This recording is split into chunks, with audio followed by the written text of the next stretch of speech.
Hello dear students, मैं पीके सिद्धांत स्वागत करता हूं आपका अपने channel CSI and gem chemistry by Siddhant पे। डियर स्टूडेंट्स, ऑर्गेनोमेट्रिक का आज हम लोग एक नया पार्ट स्टार्ट करने जा रहे हैं। इसको पीछे वाले चैप्टर से, पीछे वाले पार्ट से कोई मतलब नहीं है। ऑर्गेनोमेट्रिक का जो पीछे का पार्ट था, जहाँ हमने सारे पढ़े, लगभग 12 लेक्चर आ चुके हैं, जिसमें कि आपको मैंने पूरी ऑर्गेनोमेट्रिक का पूरा लेक्चर करवाया है।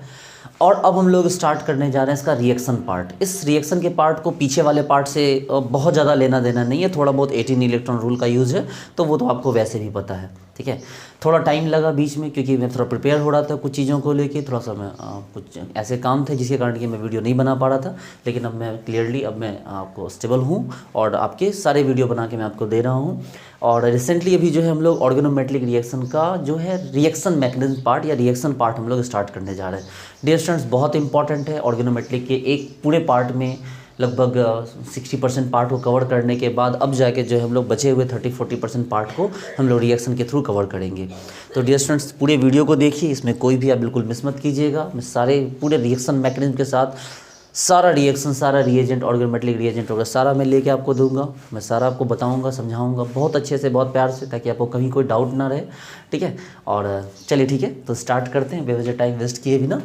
तो हम लोग बात करते हैं ऑर्गेनोमेट्रिक रिएक्शन की, ऑर्गेनोमेट्रिक रिएजेंट या रिएक्शंस की। देखिए, अगर हम बात करें ऑर्गेनोमेट्रिक रिएजेंट या ऑर्गेनोमेट्रिक रिएक्शंस की, तो सबसे बड़ी बात यहाँ पर यह है कि भाई इसमें भी आपको वही होते हैं जो ऑर्गेनिक रिएक्शन में होता है। सब्स्टिट्यूशन होता है, एडिशन होता है, एलिमिनेशन होता है, ठीक है। ये तीन पार्ट तो यहाँ मेनली होते ही है। क्या क्या बोला मैंने?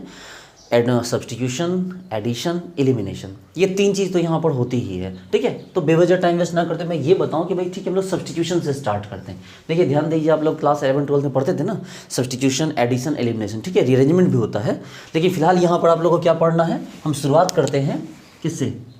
सब्स्टिट्यूशन से। देखिए सब्स्टिट्यूशन का मतलब क्या है। सपोज कीजिए कि हमारे पास एक कंपाउंड है NiCO होल 4। क्या कंपाउंड है हमारे पास? NiCO whole 4। अब इस NiCO होल 4 से हम क्या कर रहे हैं कि यहाँ से एक CO को निकाल रहे हैं। देखिए हम यहाँ से क्या कर रहे हैं, CO को निकाल रहे हैं, और CO के जगह हम एक रिएजेंट ला के दे रहे हैं PPS3। आपको पता है PPS3 भी 2 इलेक्ट्रॉन यूज करता है, CO भी 2 इलेक्ट्रॉन यूज करता है। हमने क्या किया, CO को निकाल के हमने PPS3 को यहाँ पर अलाउ कर दिया। तो ये हो गया आपका NiCO होल 3 PPS3। देखिए ये जो प्रोडक्ट बना, ये प्रोडक्ट आपका क्या बना आपको, तो ये सब्स्टिट्यूशन का प्रोडक्ट बना। एकदम ध्यान दीजिए, रिलैक्स हो जाइए। ये प्रोडक्ट क्या बना आपको, ये प्रोडक्ट आपको सब्स्टिट्यूशन का बना। अच्छा, एक काम कीजिए, इसमें जो सबसे इंपॉर्टेंट चीज़ होती है वो था 18 इलेक्ट्रॉन रूल। जरा NiCO होल 4 का 18 इलेक्ट्रॉन चेक कीजिए। निकेल के पास आपके पास क्या होता है, निकेल S2D8 है, मतलब निकेल के पास 10 और CO के पास 2 × 4 यानी 8। तो इसके पास कितने इलेक्ट्रॉन हो गए, 18 इलेक्ट्रॉन। लेकिन NiCO होल 3 PPS3, इसके पास जरा चेक कीजिए, Ni के पास कितने हो गए, 10, 3 CO से 6 इलेक्ट्रॉन और PPS3 से 2 इलेक्ट्रॉन। तो यहाँ भी 1 सेकेंड कितने हो गए, 18 इलेक्ट्रॉन। तो ये भी 18 इलेक्ट्रॉन है, ये भी 18 इलेक्ट्रॉन है, ठीक है। रिएक्टेंट भी 18 और प्रोडक्ट भी 18। लेकिन जरा इसके प्रोसेस को समझिए कि इसका प्रोसेस किस तरह से होता है। इसका प्रोसेस दो तरह से होता है। एक होता है आपका एसोसिएटिव मैकेनिज्म और एक होता है आपका डिसोसिएटिव मैकेनिज्म। एकदम ध्यान से देखिए बच्चे लोग, ठीक है। बहुत एकदम प्यार से मैं आपको समझा रहा हूँ, एक एक बात आपको समझ में आएगी। ऑर्गेनोमेट्रिक का रिएक्शन का एक क्वेश्चन आपसे नहीं छूटेगा। इस बात के लिए आप मेरे से लिखवा लो कि एक क्वेश्चन आपसे नहीं छूटेगा। तो सबसे पहले एक बात की हमने ऑक्सीडेटिव, आपको एसोसिएटिव मैकेनिज्म की, दूसरी बात की हमने डिसोसिएटिव मैकेनिज्म की। चलिए समझते हैं कि ये क्या है एसोसिएटिव मैकेनिज्म और क्या है डिसोसिएटिव मैकेनिज्म। सपोज कीजिए हमारे पास है NiCO होल 4, ठीक है। ये 18 इलेक्ट्रॉन हो चुका है, ठीक है। हम क्या करते हैं, यहाँ पर PPS3 डालते हैं इसको। ये देखिए हमने PPS3 डाल दिया इसमें। जैसे PPS3 डाल दिया तो ये हो गया NiCO होल 4 PPS3। अब जरा चेक कीजिए तो पता चलेगा ये 18 था, दो इलेक्ट्रॉन आ गए तो क्या हो गया, ये 20 इलेक्ट्रॉन हो गए, ठीक है। अब इस 20 इलेक्ट्रॉन ये आपका क्या हो गया, ये आपका एक इंटरमीडिएट बन गया, ठीक है। और अब यहाँ से क्या करना है, CO को हटाना है। ये देखिए NiCO होल 3 PPS3। आप याद कीजिए, जब आप क्लास 11-12 में थे तो आप लोग सब्स्टिट्यूशन रिएक्शन पढ़ते थे। ऑर्गेनिक में कैसे पढ़ते थे, हमारे पास दो तरीका था, एक SN2 था, एक SN1 था, ठीक है। SN2 में क्या करते थे भाई, न्यूक्लियोफाइल को लाते थे और लिविंग ग्रुप को हटाते थे एक साथ। और SN1 में क्या करते थे, पहले लिविंग ग्रुप को हटाते थे, फिर न्यूक्लियोफाइल को लाते थे, याद है ना आपको? एकदम ध्यान से सुनिए मेरी बात। क्या करते थे SN2 में? न्यूक्लियोफाइल को लाते थे, लिविंग ग्रुप को उसी साथ हटाते थे। साइक्लिक को जो ट्रांजिशन स्टेट बनता था 5 मेंबर्ड। और SN1 में क्या करते थे? पहले लिविंग ग्रुप को हटाते थे, जिससे प्लस चार्ज क्रिएट होता था, फिर न्यूक्लियोफाइल को लाते थे। उसी तरह से यहाँ भी 2 प्रोसेस है। इसमें एसोसिएटिव में क्या कर रहे हैं? पहले ग्रुप को ला रहे हैं, देखिए पहले फर्स्ट ला रहे हैं, ग्रुप को ला रहे हैं। देखिए इसको हमने क्या किया? ऐड किया, और इसके ऐड होने के बाद फिर जाके हमने अदर ग्रुप को क्या किया? रिप्लेस किया। तो जब हम PPS3 को ऐड कर रहे हैं तो ये 18 से 20 हो जा रहा है, और 20 से जब हम यहाँ से CO निकाल रहे हैं तो ये 20 से घट के वापस से क्या हो गया? 18 हो गया। एक मैकेनिज्म तो आपके पास ये है, ठीक है, एक मैकेनिज्म आपके पास ये है। एक और मैकेनिज्म है डिसोसिएटिव मैकेनिज्म। इसको एसोसिएटिव क्यों कहा गया? क्योंकि शुरुआत किया हमने एसोसिएशन से, देखिए शुरुआत हमने ऐड करने से किया, तो दैट मीन एसोसिएटिव मैकेनिज्म। लेकिन एक और मैकेनिज्म है हमारे पास, NiCO होल 4। आपको पता है कि ये 18 इलेक्ट्रॉन है, हम इससे पहले CO को निकाल ही लेंगे, हम इससे पहले CO को निकाल लेंगे, तो क्या हो जाएगा? NiCO whole 3। अब जैसे ही ऐसा हुआ, चूंकि चार्ज तो आएगा नहीं क्योंकि ये तो न्यूट्रल था पहले से, लेकिन एक बात हुई यहाँ पर कि ये 16 इलेक्ट्रॉन हो गया, इसका जो इंटरमीडिएट है वो क्या हो गया? आपको 16 इलेक्ट्रॉन हो गया। और अब 16 इलेक्ट्रॉन होने के बाद अब जाके हम क्या करते हैं? PPS3 को ले आते हैं। जब PPS3 को लाते हैं तो हमारे पास क्या होता है? NiCO होल 3 और ये PPS3, और इस तरह से वंस अगेन ये क्या हो गया? फिर से आपका 18 इलेक्ट्रॉन हो गया। तो ये भी 18 इलेक्ट्रॉन हो गया, ये भी 18 इलेक्ट्रॉन हो गया। लेकिन इसकी शुरुआत जो हुई, इसकी शुरुआत डिसोसिएशन से हुई। देखिए आपने CO को निकालने से शुरुआत की है, तो अगर हम शुरुआत आपको एसोसिएशन से करते हैं तो दैट्स कॉल्ड एसोसिएटिव मैकेनिज्म। लेकिन शुरुआत अगर हम डिसोसिएशन से करते हैं तो क्या हो गया? Dissociative mechanism. अब एक बात समझिए, ये एसोसिएटिव मैकेनिज्म प्रेफरेबल नहीं है यहाँ पर। क्यों प्रेफरेबल नहीं है एसोसिएटिव मैकेनिज्म यहाँ पर? क्योंकि जब आप एसोसिएटिव मैकेनिज्म के थ्रू चलते हैं तो आपके इंटरमीडिएट के पास 20 इलेक्ट्रॉन हो जाते हैं, मतलब जितने इलेक्ट्रॉन चाहिए होते 18 इलेक्ट्रॉन, इसकी स्टेबिलिटी का फैक्टर इससे ज़्यादा हो गया, तो ये अनस्टेबल हो गया। ठीक है, ये 20 इलेक्ट्रॉन नहीं होना चाहिए, ये बहुत अनस्टेबल हो गया। दैट्स वाई कि आपको इस एसोसिएटिव मैकेनिज्म को प्रेफर नहीं करना है। लेकिन अगर डिसोसिएटिव मैकेनिज्म के थ्रू चले तो देखिए 18 से घट के 16 हो गया, 16 से बढ़ के फिर 18 हो गया, तो ये चल सकता है। ठीक है, ये उतना भी अनस्टेबल नहीं है, नॉर्मली क्या हो गया? ये स्टेबल है। तो आप यहाँ ऐसा कर सकते हैं। ठीक है, तो आप यहाँ पर जो है 18 से 20 के थ्रू 18 नहीं आ सकते, लेकिन 18 से 16 बना के फिर से 18 आ सकते हैं। तो दैट मीन आप एसोसिएटिव मैकेनिज्म को प्रेफर नहीं करेंगे, जबकि डिसोसिएटिव मैकेनिज्म को आप क्या करेंगे? प्रेफर करेंगे। ठीक है, चलिए पहले नोट कीजिए इतना। देखिए ये जो एसोसिएटिव मैकेनिज्म आप करवा रहे हैं, ठीक है, ये जो एसोसिएटिव मैकेनिज्म आप करवा रहे हैं, मान लीजिए LNM और CO, तो ये जो डिसोसिएटिव मैकेनिज्म आप करवा रहे हैं, मान लो ये कितने हैं? 18 इलेक्ट्रॉन हैं। आप यहाँ से एक ग्रुप को, एक मान लो एक्सटर्नल लिगेंड है, उसको आप एंट्री दे रहे हैं, और CO को क्या कर रहे हैं? यहाँ से हटा रहे हैं। लिगेंड को एंट्री दे रहे हैं, CO को हटा दे रहे हैं, और ये रिएक्शन प्रोसीड कर जा रहा है। LNM, LN से लिगेंड है, पहले से कोई M है, और यहाँ से CO के बदले एक नया L लग गया, और ये भी 18 था तो ये भी 18 है। तो आप इस चीज़ को मान के चलेंगे कि ये क्या हुआ है? यहाँ पर डिसोसिएटिव मैकेनिज्म हुआ है। और डिसोसिएटिव मैकेनिज्म होने के साथ ये काइंड ऑफ SN1 भी तो है। SN1 क्या कहता है कि पहले लिविंग ग्रुप को हटाइए और फिर न्यूक्लियोफाइल को लाइए, तो वही तो काम कर रहे हैं। पहले हम क्या कर रहे हैं? पहले हटा रहे हैं ताकि ये 18 से 16 हो जाए, उसके बाद फिर क्या कर रहे हैं? नए ग्रुप को ला रहे हैं ताकि ये 16 से दोबारा से 18 हो जाए। तो SN1 भी यही करता है, पहले लिविंग ग्रुप हटाता है, हमने एक लिगेंड हटाया, फिर वो नया लिविंग न्यूक्लियोफाइल लाता है, हम एक नया लिगेंड ला रहे हैं, तो पहले इसको हटा रहे हैं। आप ध्यान रखिए, डिसोसिएटिव मैकेनिज्म का मतलब है कि हटाना पहले है और लाना बाद में है। ठीक है, चलिए तो शुरू करते हैं। एक और रिएक्शन है हमारे पास, एक क्वेश्चन पूछा हुआ है, देखिए NiCO होल 4 है। आप बोलोगे सर ये तो 18 इलेक्ट्रॉन है, बोले हाँ बिल्कुल 18 इलेक्ट्रॉन है। आपने इसको PPS3 दिया, ठीक है, CO हटाया और PPS3 दिया। अब इस बात को मान के चलिए कि आप डिसोसिएटिव मैकेनिज्म ही करवा रहे हैं, बार बार इस पर डिस्कस क्या करना। PPS3 लाए, CO हटाया, यानी कि CO को पहले हटाना है ताकि 18 से 16 हो जाए, फिर PPS3 को ले आना है। तो ये हो गया आपका NiCO, स्ट्रक्चर बना देता हूँ मैं, CO टेट्राहेड्रल है ना, तो ये क्या हो गया? PPS3। ठीक है, इसका रेट क्या हो गया? K1। एक बार और करते हैं, हमने फिर से क्या किया? CO हटाया और PPS3 लाया, तो यहाँ फिर से देखिए क्या हो गया? Ni PPS3 CO। चलिए इसका रेट क्या हो गया, K2 हो गया। चलिए एक बार और कीजिए, फिर से क्या करना आपको, PPS3 आपको लाना है और CO हटाना है। तो क्या करेंगे भाई, फिर से वही हो जाएगा Ni PPS3 PPS3 PPS3 और ये CO। इसका रेट क्या हो गया, K3 हो गया। एक बार फिर से वही काम करना आपको यहाँ से क्या करना है, CO हटाना है और PPS3 को लाना है। तो फिर से क्या हो गया, Ni PPS3 PPS3 PPS3 और ये एक और PPS3। एक एक करके हमने सारे को हटा दिया। इसका रेट क्या हो गया, K4 हो गया। अब आपसे सवाल पूछा गया, ठीक है, आपसे सवाल पूछा गया कि बताइए भैया K1 K2 K3 K4 में किसका रेट सबसे ज़्यादा है, कौन सबसे ज़्यादा है। अब इस सवाल का जवाब ज़रा सोचिए, मैं हेल्प करता हूँ आपकी। सोच लिया। चलिए देखिए, एक बात तो आपको पता है, एक बात आप अच्छे से समझ जाइए कि ये जो लिगेंड है, मान लो ये L आपको मेटल है, ठीक है, ये रहा इसे CO अगर दे रहा है तो CO इससे वापस ही मांग रहा है।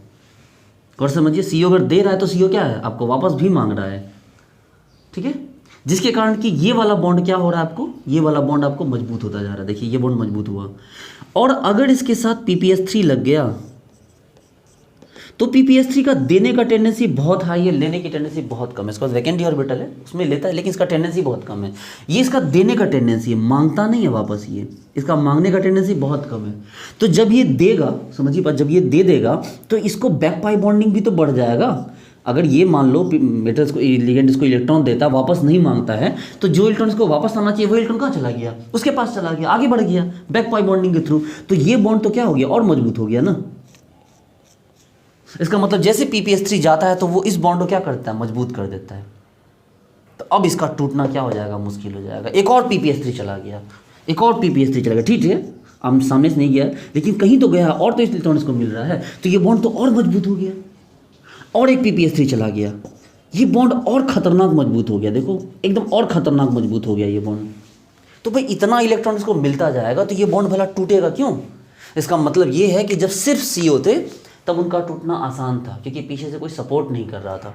अब एक PPS3 आ गया, ये PPS3 जो इसको इलेक्ट्रॉन दे रहा है वो इलेक्ट्रॉन बैक पाई बॉन्ड इसको ज़्यादा मिल रहा है, इसको भी पहले ज़्यादा मिल रहा है, इसको भी पहले ज़्यादा मिल रहा है, तो ये बॉन्ड क्या हो गए, मजबूत हो गए। अब देखो, अब आपके पास 2 PPS3 आ गए, अब 2 PPS3 मिलकर और ज़्यादा इलेक्ट्रॉन दे रहे हैं, देखो, तो ये बॉन्ड और मजबूत हो गया। अब 3 PPS3 आ गए, तीनों PPS3 मिलकर जिसको इलेक्ट्रॉन दे रहा है, तो ये जो बॉन्ड था ये और मजबूत हो गया। तो सोचिए इसके हटने का रेट क्या हो जाएगा, और कम हो जाएगा। मतलब जितना ज़्यादा बॉन्ड CO का स्ट्रॉन्ग होगा, PPS3 के आने का रेट उतना ही कम होगा। और वैसे ही आपको हम पहले बता चुके हैं, पहले आपको CO को हटाना होगा ताकि वो 18 से 16 हो जाए, फिर आपको क्या करना होगा, नया PPS3 को लाना होगा। तो CO को हटाओ, तो भैया CO को हटाओगे कैसे, PPS3 तो डिस्टर्ब कर रहा है, PPS3 उसको पीछे से इलेक्ट्रॉन दे रहा है, CO के साथ बॉन्ड एकदम मजबूत हुए जा रहा है मेटल का, वो टूटेगा ही नहीं। इसका मतलब ये है कि ये रेट सबसे ज़्यादा हो गया K1, क्योंकि इसको कोई डिस्टर्ब करने वाला नहीं, कोई पीछे सपोर्ट करने वाला नहीं है। ये आ गया K2, देखो अब K2 आ गया तो भाई एक PPS3 आ गया, अब ये सारे बॉन्ड को स्ट्रॉन्ग कर दिया, अब टूटना रेट कम हो गया। अब चलो बात करो K3 की, भाई इसमें दो PPS3 आ गया, दोनों PPS3 मिलकर CO को दे रहा है, बॉन्ड तोड़ना और मुश्किल हो गया। और ये देखो यहाँ पर क्या कर रहा है, यहाँ 3 PPS3 मिलकर दे रहा है, तो इस CO का बॉन्ड को तोड़ना और मुश्किल हो गया। तो इस तरह से आपका रेट क्या आ गया, K1 greater than K2 greater than K3 greater than K4। आई बात समझ में। जितना पीछे से डोनर ग्रुप सपोर्ट करेगा, CO के साथ बैक पाई बॉन्डिंग उतनी स्ट्रांग होती जाएगी, और बैक पाई बॉन्डिंग जितनी स्ट्रांग होगी उसका टूटना क्या हो जाएगा, उतना ही मुश्किल होता जाएगा। ठीक है, हाँ, अगर यहाँ पर आप स्ट्रेचिंग फ्रीक्वेंसी की बात करते तो स्ट्रेचिंग फ्रीक्वेंसी सबसे ज़्यादा यहाँ होता, ठीक है, यहाँ पर सबसे ज़्यादा स्ट्रेचिंग, क्योंकि यहाँ पर पीछे से कोई सपोर्ट नहीं कर रहा है। जैसे जैसे PPS3 आते जा रहा है ये बॉन्ड मजबूत हो रहा है, लेकिन CO वाला जो बॉन्ड है, देखिए ये बॉन्ड तो मजबूत हो रहा है, लेकिन CO के साथ वाला बॉन्ड क्या हो रहा है, कमज़ोर होता जा रहा है ना, तो इसका स्ट्रेचिंग फ्रीक्वेंसी क्या हो जाएगा, घटता जाएगा। यानी कि μ1 भी सबसे ज़्यादा, μ2, फिर μ3 और फिर μ4। जैसे जैसे आप पीछे की तरफ जा रहे हैं PPS3 डोनेट कर रहा है। हाँ, मेटल कार्ड में बॉन्ड स्ट्रांग हो रहा है ये वाला, लेकिन ये वाला बॉन्ड जो CO का जो बॉन्ड है ये तो वीक होते जा रहा है ना। ठीक है, तो चलिए इसको नोट कीजिए। चलिए एक और एग्जांपल देखते हैं। सपोज दैट हमारे पास है FeCO5। FeCO5 की बात करें, आयरन क्या हो गया, S2D6, मतलब 8 इलेक्ट्रॉन प्लस CO5 × 2 10, तो ये हो गया 18 इलेक्ट्रॉन। अब इस 18 इलेक्ट्रॉन में से क्या कीजिए आप यहाँ से CO हटाइए, PPS3 लाइए। आपको पता है पहले CO हटाना है फिर PPS3 लाना है, तो क्या हो गया FeCO4 PPS3। फिर से क्या कीजिए आप, फिर एक CO अलग हटाइए यहाँ से और एक PPS3 लाइए, तो क्या बना FeCO होल 3 और PPS3 होल 2। ये ध्यान रखिए, आपने एक एक करके 2 CO हटाया और 2 PPS3 को लगाया, लेकिन आप यहाँ पर स्ट्रक्चर का भी ध्यान रखना है आपको। देखिए FeCO होल 5 एक ऐसा स्ट्रक्चर है, ट्राइगोनल बाइपिरामिडल। देखिए तो आप यहाँ से एक CO को हटा सकते हैं, मान लीजिए आप यहाँ से हटा दीजिए एक CO को, ठीक है, यहाँ CO हटा के PPS3 लगा दीजिए, ठीक है, और फिर इन दोनों में से क्या कीजिए, किसी एक CO को हटा के क्या कर दिए, PPS3 लगा दीजिए। आप यहाँ से मत निकालिएगा आप, क्योंकि मैंने बताया कि जैसे PPS3 लग गया तो ये CO क्या हो गया, स्ट्रांग हो गया। तो जनरली आप यहाँ से 2 PPS3 आसानी से हटा सकते हैं, तीसरी PPS3 हटाना मुश्किल है, क्योंकि इस मतलब तीसरा CO हटाना मुश्किल है, क्योंकि इस CO को हटाने जाओगे ये सपोर्ट कर रहा है और ये PPS3 लमसम इन दोनों को सपोर्ट कर रहा है। तो अब अगला CO हटाना यहाँ से थोड़ा टफ है, लेकिन ये पता है कि भाई ये अगर K1 है, ये K2 है, तो K1 ग्रेटर देन K2। चलिए एक और एग्जांपल लेते हैं, CrCO होल 6। CrCO होल 6 की बात करें तो CrCO होल 6 में क्रोमियम क्या हो गया भाई, S2D4 यानी कि 6 एंड 6 × 2 12, तो ये हो गए टोटल आपके पास 18 इलेक्ट्रॉन, ठीक है। अगर 18 इलेक्ट्रॉन हो गए, जरा गौर से देखिए, ये रहा CrCO CO CO CO, ये भी CO ये भी CO। आप यहाँ से क्या करते हैं, आप एक काम कीजिए, यहाँ से CO को हटाइए, PPS3 को लगाइए। देखिए आप CO को हटाइए, PPS3 किसी भी एक, चले फिलहाल तो किसी भी CO को हटा सकते हैं आप, अभी तो फिलहाल आपके लिए सब बराबर है। किसी एक CO को हटाइए और किसी एक जगह पे PPS3 लगा दीजिए, ये PPS3 यहाँ CO रह गया, ठीक है। इसका रेट क्या हो गया, K1। लेकिन अब ये PPS3 इस CO को सपोर्ट कर रहा है, ठीक है, देखो एकदम बिल्कुल, इसको ट्रांस इफेक्ट कहते हैं, इसके ठीक पीछे है, इसका मतलब इसको ज़्यादा बैक पाई बॉन्डिंग मिल रहा है। आपको पढ़ाया है मैंने कि ये PPS3 यहाँ से इलेक्ट्रॉन देगा तो इसके ठीक सामने वाले को क्या होगा, आपको ज़्यादा इलेक्ट्रॉन मिलेगा। आप ये सोचिए कि सपोज दैट आप होली खेल रहे हैं और आप पिचकारी से किसी को रंग मारते हैं, तो जो ठीक आपके सामने होगा उसको ज़्यादा रंग पड़ेगा ना, अगल बगल वालों को भी पड़ेगा, लेकिन जो सामने है उसको ज़्यादा मिलेगा। तो ये इसको सीधे इसको मिला। अब चलिए ये 4 CO खाली हैं, एक और बार काम कीजिए, वही CO को हटाइए, PPS3 को लाइए, फिर से वही हो जाएगा CrCO CO CO CO, यहाँ PPS3 लग चुका है। अब एक बार यहाँ PPS3 लगा दीजिए, देखिए इसका रेट क्या हो गया आपका, K2 हो गया।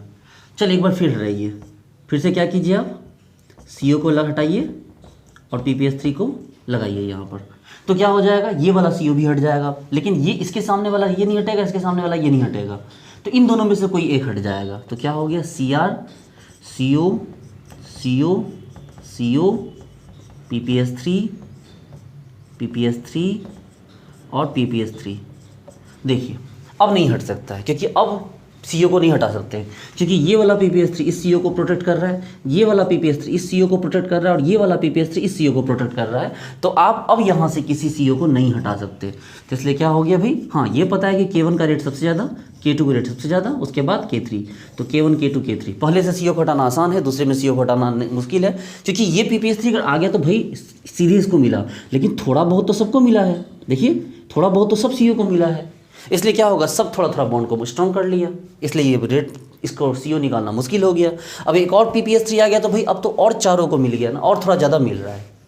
पहले एक PPS3 5 CO को थोड़ा बहुत दे रहा था, अब क्या हो गया, 2 PPS3 मिलकर 4 को दे रहा है, तो पहले ज़्यादा रेट हो गया ना, अब तो और हटाना मुश्किल हो गया। और फिर एक ले आइए, अब देखिए K3 के बाद यहाँ पर ले आइए, यहाँ तो बड़ी मुश्किल से हम लेके आए PPS3। अब चूँकि हर एक CO को उसका PPS3 सीधे सीधे इलेक्ट्रॉन दे रहा है, तो उसको हटाना अब आपके लिए बहुत बहुत मुश्किल काम है। इसलिए क्या हो गया, आपको रिएक्शन यहीं पर रोकना होगा, K1 greater than K2 greater than K3। चलिए पहले नोट कीजिए। चलिए मैं एक बहुत बहुत इंपॉर्टेंट क्वेश्चन लिखने जा रहा हूँ, ठीक है। देखिए डियर स्टूडेंट्स, इस क्वेश्चन को आप लोग समझिएगा, ठीक है, और ये जिस क्वेश्चन आपको समझ में आएगा तो प्लीज़ ज़रूर कमेंट बॉक्स में मुझे बताना कि हाँ आपको समझ में आया कि नहीं। आप वीडियो पे कमेंट नहीं करोगे, मुझे बताओगे नहीं कि आपको कैसा लगा, तो मैं कैसे समझूंगा कि भाई मुझे और फर्दर अच्छे से वर्क करना चाहिए। तो चलिए क्वेश्चन करते हैं। देखिए इतना इंपॉर्टेंट क्वेश्चन मैं आपको चुटकियों में करवा दूँगा। ये देखिए एक क्वेश्चन है CrCO होल 6, ठीक है। देखिए इसको क्या क्या दिया गया है, इसको दिया गया है सबसे पहले ये, फिर इसको दिया गया है COD साइक्लोऑक्टाडाइन, मतलब ये वाला, ये साइक्लोऑक्टाडाइन COD, ठीक है, कॉट नहीं है, साइक्लोटेट्राइन नहीं है, COD है ये। और क्या दिया गया है, ये देखिए ये दिया गया है CN CN CN CN। और क्या दिया गया भाई, तो इसको दिया गया है बेंजीन रिंग, ये देखिए। और क्या दिया गया है इसको, तो इसको ये दिया गया है नॉट बोर्डन स्ट्रक्चर है ये। और क्या दिया गया है इसको, तो इसको ये दिया गया है COOET ये दिया गया है। और क्या दिया गया है इसको, इसको दिया गया DPPE मतलब ये वाला PS3 ये देखिए P, ये 5 मतलब बेंजीन है, ठीक है, ये आपको इसको दिया गया है, ठीक है। और क्या दिया गया है भाई, तो इसको और दिया गया है आपको, चलिए पहले इतना ही करते हैं, उसके बाद और आगे करेंगे।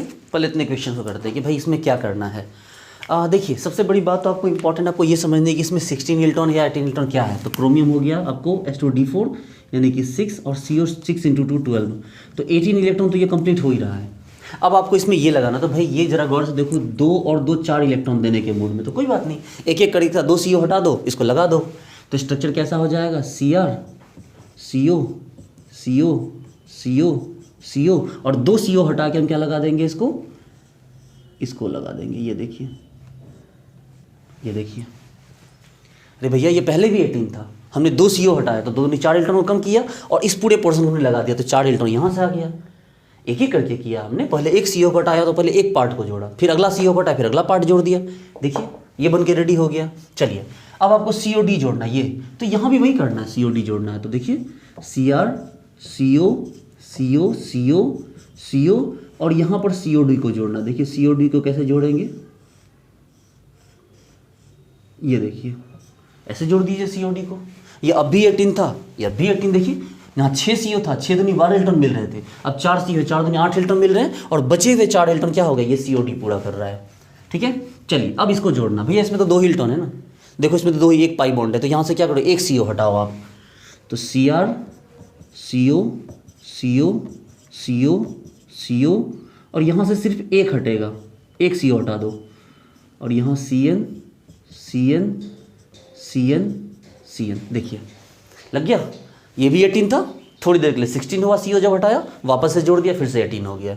ये देखिए बेंजीन को जोड़ना है, बेंजीन के पास कितने इलेक्ट्रॉन होते हैं, तो भैया बेंजीन के पास तो 6 इलेक्ट्रॉन होते हैं, तो आपको 6 इलेक्ट्रॉन लगाना होगा। देखो मैं इसे बनाता हूँ, जगह कम पड़ रहा है, इसमें बेंजीन को जोड़ना है, तो बेंजीन 6 इलेक्ट्रॉन कंप्लीट कर सकता है, तो भाई 6 दूनी 12, तो इसको CO दे रहा है, तो 6 इसको बेंजीन दे देगा, तो आपके पास स्ट्रक्चर कैसा होगा, CR CO CO CO और पूरा बेंजीन इसको इलेक्ट्रॉन दे दिया ऊपर से, देखिए ऐसे, देखिए बेंजीन के पास 6, 3 CO के पास भी 6 और क्रोमियम के पास भी 6, तो 1 सेकेंड क्या हो गया, ये 18 इलेक्ट्रॉन हो गया। इसको जोड़ना है इससे, देखो इसके सामने ये दे दिया है, तो क्या करोगे भाई, यहाँ भी तो 2 दूनी 4, जैसे COD जोड़ो वैसे इसको भी जोड़ो। यहाँ 6 CO में से 2 CO को हटा के 2 की जगह इसको जोड़ दो, तो क्या हो गया भाई, CR CO CO CO CO और यहाँ क्या कर दो, इसको जोड़ दो, देखो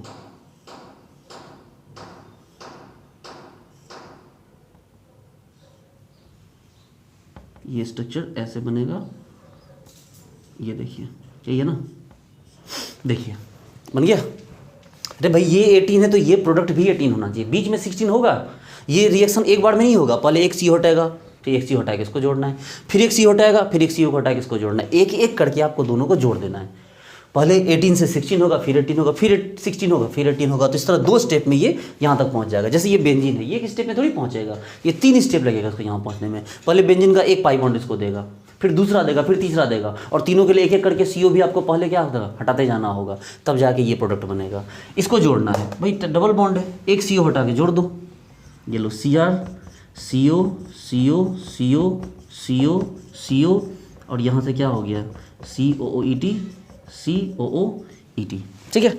अब PPS3 इसको जोड़ना है, DPPE को मैंने बताया इसके बारे में, तो क्या हो जाएगा, इधर बनाइए ना इसको, क्या दिक्कत है, इसके साथ इसको बनाइए, तो ये भी तो 2 जगह से इलेक्ट्रॉन देगा ना, तो 2 CO को हटना पड़ेगा, तो CR CO CO CO CO और ये देखो P यहाँ 5 यहाँ 5 यहाँ 5 और यहाँ पर 5, तो इस तरह से क्या हो जाएगा, आपको एक एक करके इसको जोड़ोगे तो ये आपको पोर्शन क्या हो जाएगा, जुड़ जाएगा। बहुत इंपॉर्टेंट क्वेश्चन है, इसको समझिए, नोट कीजिए, और अगर आपको समझ में आएगा फिर कमेंट बॉक्स में जरूर बताइएगा कि ये पोर्शन आपको समझ में आया या नहीं। ठीक है, नोट कीजिए। चलिए इस क्वेश्चन को देखिए। ठीक है, इस क्वेश्चन में करना है, जरा गौर से देखो, आयरन के साथ ये सारे ग्रुप जुड़े हुए, जरा इलेक्ट्रॉन जोड़ो इसके। ये देखो, ये Cp5 इलेक्ट्रॉन 5 to 7, 7 to 9, और यहाँ से सिर्फ एक बॉन्ड से जुड़ा हुआ, तो मतलब एक, तो 5 to 7 to 9 एंड 1 10। और आयरन के पास क्या होता है, S2D6, यानी कि ये 18 इलेक्ट्रॉन है। देखिए ये क्या है, 18 इलेक्ट्रॉन, एक यहाँ से, दो यहाँ, 5 यहाँ, तो ये 18 हो गया। आपको कुछ नहीं दे रखा है, सिर्फ Hν दे रखा है और कुछ नहीं दे रखा। अब देखिए, जैसे आप Hν दोगे तो Hν देने के बाद क्या करना होगा, आपको एक पोर्शन को हटाना होगा। तो ये CO को हटा दोगे आप, Hν दोगे तो यहाँ से क्या होगा, डिसोसिएशन करके CO को बाहर निकालेगा, लेकिन बाहर तो निकाल देगा, लेकिन इसकी कमी को कौन पूरा करेगा।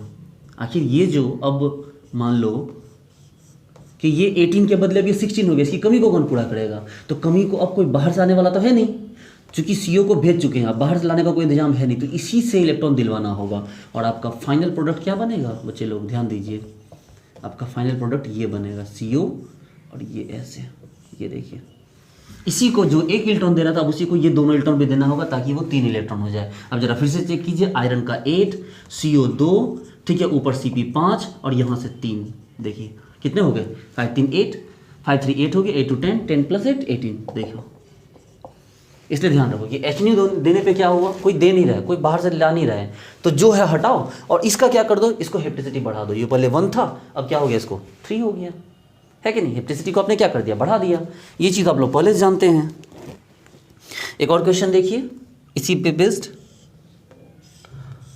ये देखिए MnCO5। अब MnCO5 ये तो 18 इलेक्ट्रॉन है, चेक कीजिए। मैग्नीज क्या हो गया, मैग्नीज के पास S2D5 7, CO5 × 10 10, और एक इलेक्ट्रॉन यहाँ से मिल रहा है तो 1, तो कितना हो गया, 18 इलेक्ट्रॉन हो गया। अब आप यहाँ से क्या कर दो, Hν देते हो, जब Hν दोगे तो आपको यहाँ से CO हटाना होगा। अब जैसे आप CO हटाओगे तो क्या हो जाएगा, MnCO4, और ये देखो ये हो गया। लेकिन अब 18 की घट के क्या हो गया, 16 इलेक्ट्रॉन हो गया ना। और उसी टाइम में क्या हो गया, इसने इलेक्ट्रॉन दे दिया। अब ये इलेक्ट्रॉन दे देगा तो क्या हो जाएगा, Mn, और क्या हो गया, CO4, और ये यहाँ से इलेक्ट्रॉन मिल गया इसको। देखो अब ये 16 था, 2 इलेक्ट्रॉन एक्स्ट्रा मिल गया, तो ये 1 सेकेंड क्या हो गया, 18 इलेक्ट्रॉन हो गया। तो Hν देने पे आपको इस टाइप का इम्पैक्ट फेस करना होगा। आ रही बात समझ में, चलिए नोट कीजिए।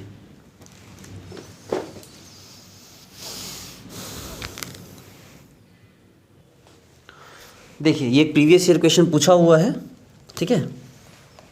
देखिए ऐसे है, MoCO3 ये दिया हुआ है, ठीक है। इसको Hν दिया, जैसे Hν दिया तो CO घट जाए, हटा दीजिए CO को, CO हटा दीजिएगा तो क्या हो जाएगा, MoCO2 ऐसे लगा हुआ है। अब ये जहाँ 18 इलेक्ट्रॉन था, अब ये क्या हो गया, अब ये 16 हो गया, तो कोई दिक्कत नहीं, इससे भी दिलवा दीजिए। तो जब ये भी दे देगा तो क्या हो जाएगा, अब इसका वापस से 18 इलेक्ट्रॉन पूरा हो गया, MoCO2, ये देखिए, ठीक है। तो इस तरह से ये क्वेश्चन भी हो गया। चलिए अब एक क्वेश्चन लोग और करते हैं। क्वेश्चन करने से पहले एक बात को समझ लें कि भाई एक एग्जांपल दिया हुआ है, ये क्वेश्चन नहीं है, एक कॉन्सेप्ट समझिए। सपोज दैट कि ये आपको दिया हुआ है, एक ये है साइक्लोपेंटाडाइन रिंग है, 2 दिए हुए रिंग, हम इनको सीखेंगे कि कैसे जोड़ते हैं, कैसे तोड़ते हैं, ठीक है। टेंशन मत लीजिए, कैसे जोड़ना है, कैसे तोड़ना है, ये बस हम सीखने जा रहे हैं। ये दोनों आपस में जुड़ते हैं, कैसे जुड़ेगा भाई, तो 4+2 साइक्लोएडिशन, 4+2 साइक्लोएडिशन कैसे होगा, गौर से देखो, ये यहाँ, तो ये यहाँ, तो ये यहाँ, तो ये यहाँ, तो ये यहाँ, पढ़ा ना आपने साइक्लोएडिशन, ये वही है 4+2 रील-सेल्डर साइक्लोएडिशन रिएक्शन। तो ये इससे जुड़ गया, देखो तो 1 2 3 4, और ये देखो A और B ये जुड़ गया, तो देखो तो 1 2 3 4 ऐसे, और इससे जुड़ गए ये 2 पोर्शन ऐसे। अब इससे क्या हो गया, एक कार्बन ऊपर चला गया है यहाँ, और इस A और B से, ये जो A और B है, इसमें आपको 3 कार्बन लगे हुए हैं, ये देखिए। अब डबल बॉन्ड तो यहाँ पर आ गया, ये देखिए, और एक डबल बॉन्ड यहाँ पर भी आ गया। तो कहने का मतलब ये है कि इस तरह से आपने बना के रखा है इसको, ठीक है। इस तरह से क्या किया आपने, आपके पास एक रिएजेंट दिया हुआ, ये रिएजेंट असल में है नहीं, ये हम इसको रॉ मटेरियल नहीं रख सकते, इसको हम इस तरह से बना के रखते हैं। हम जब इसको ये देना चाहते हैं तो हम इसके बदले इसको दे देते हैं, ठीक है। हम इसके बदले क्या कर देते हैं, इसको देते हैं, क्योंकि इसको अगर हीट कर देंगे आप 160 डिग्री तो ये फिर से क्या हो जाएगा, फिर से टूट जाएगा। देखो कैसे, ये यहाँ डिसाइक्लाइजेशन, ये यहाँ और ये यहाँ, तो आपको 1 सेकेंड आपका वही बन के तैयार हो गया जो आपने थोड़ी देर पहले बनाया था। देखो जो आप थोड़ी देर पहले लेके आए थे आपका वही बन के तैयार हो गया। तो कहने का मतलब है कि इस तरह से ना दे के आपको डायरेक्टली ये भी दिया जा सकता है। मेरी बात को समझिए, ये नहीं देगा आपको, दे देगा तो आसान हो जाएगा, आप बना लीजिएगा, इसलिए वो नहीं देगा आपको ये देगा ताकि आप उलझते रहिए उसकी प्रॉब्लम में, उसके प्रोपेगेंडा में। तो ये देगा आपको, इसको बात को समझना है कि इसको हीट करके पहले आप इस तरह से क्या कर लेंगे, तोड़ लेंगे। और इस तरह से अगर हीट करके तोड़ लेंगे, ठीक है, ये तो 2 एग्जाम्पल हो ना, एक ही इसको 2 मिनट लग देते हैं यहाँ पर कि भाई 2 ही बना। और अब अगर इसको यहाँ देखिए हाइड्रोजन है, और अब इसको अगर आप NaOH देते हैं तो एक हाइड्रोजन हट के क्या बन जाएगा, ये एरोमेटिक हो जाएगा। ये देखो, ये माइनस और Na+, देखो अब ये क्या हो गया आपको, एरोमेटिक भी हो गया। और ये कंप्लीट क्या हो गया, अब Cp हो गया। यानी कि इसी को ही आप ऐसे भी लिख सकते हैं, देखो साइक्लोपेंटाडाइनल आयन। यानी कि देखिए बहुत इंपॉर्टेंट पॉइंट है कि भाई इसको नहीं दे के इसको देगा, आपको हीट करके इसको तोड़ना है, तोड़ के NaOH दीजिएगा तो देखो ये ऐसा बन जाएगा। यानी कि ये आपके काम का हो गया। अब इसको हम लोग क्या करेंगे, रिएक्शन में यूज करेंगे कि इसको रिएक्शन में कैसे यूज करते हैं, ठीक है। तो डियर स्टूडेंट्स, आज की लेक्चर को हम लोग यहीं समाप्त करते हैं, ठीक है। हम लोग इसको यूज करना सीखेंगे कि इस रिएजेंट को हम यूज कैसे करते हैं फर्दर रिएक्शन में, हम लोग नेक्स्ट लेक्चर में सीखेंगे। तो मैं आपको यहाँ तक समझ में आ गया होगा, उम्मीद करता हूँ। मेरे वीडियोज़ को लाइक कीजिए, चैनल को सब्सक्राइब कीजिए और अपने फ्रेंड्स के साथ शेयर करके आप मुझे सपोर्ट कीजिए, ठीक है। डियर स्टूडेंट्स, मिलते हैं नेक्स्ट वीडियो में। मैं आपकी पूरी ऑर्गेनोमेट्रिक बहुत अच्छे से खत्म करूँगा, आपका एक क्वेश्चन भी नहीं छूटेगा, ठीक है। तो चलिए बने रहिए मेरे साथ। Thank you so much.